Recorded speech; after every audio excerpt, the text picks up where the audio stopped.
Салам достор, биздин каналга жазылыңыздар. Башкалар көрсөтпөгөндү биз көрсөтөбүз.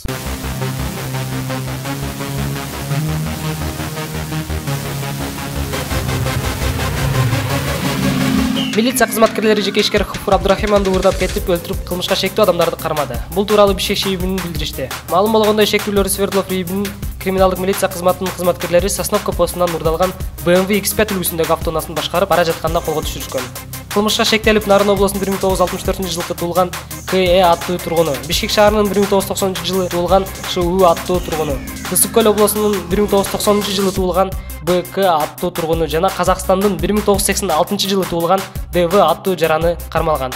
Учурда кармалгандар Бишкек ШИИБинин абагына кармакка алынган. Сурак берүүдө жеке ишкерди кантип тузакка алып, анын денесин кайсыл жерге көмгөндөрдөн бери көрсөтүп беришти, деп айтылат маалыматта. Маалым болгондой, 37 жаштагы жеке ишкер Гуфур Абдурахиман 4-октябрдан бери дайынсыз болуп жаткан. Кечээ 18 октябрда анын жансыз денеси Кочкор районунда табылганы маалым болгон.